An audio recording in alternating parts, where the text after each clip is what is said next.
अस्सलाम वालेकुम। अब देख रहे हैं पाक सिंध 24 न्यूज में हूँ आपकी होस्ट नादिया शेख। खबर शामिल करते हैं सखर से रिपोर्ट कर रहे मोहम्मद लतीफ मुगल। खुले मैन होल्स शहरियों के लिए खतरा बन गए। अयूब गेट पर बच्चा मैन होल में गिर गया। रिहायशी, शहरी और समाजी हलकों में तशवीश की लहर। बाला हुक्काम से नोटिस लेने का मुतालबा। तफसीलात के मुताबिक सखर म्यूनिसिपल कॉरपोरेशन और सखर इंतजामिया की मुजरमाना गफलत। शहर भर में खुले मैन होल्स शहरियों बिलखुसूस बच्चों की जिंदगियों के लिए खतरा बन गए हैं। अयूब गेट रोड फुटपाथों पर खुले हुए मैन होल्स में वालिदैन के हमरा जाने वाला मासूम बच्चा गिर के बुरी तरह जख्मी हो गया। राहगीरों ने बच्चे को गटर से निकालकर बचाया।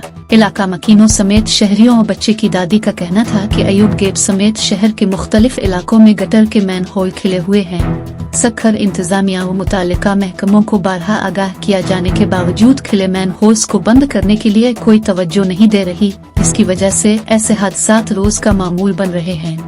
गुज़िश्ता दिनों भी एक बच्चा स्कूल से घर वापसी के दौरान गटर में गिर के जख्मी हो चुका है। शहरी और समाजी हलकों ने commissioner Sukkur, deputy commissioner Sukkur, mayor Sukkur, UC chairman समेत मुतालिका महकमों के बाला अफसरान से नोटिस लेने का पुरजोर मुतालबा किया है।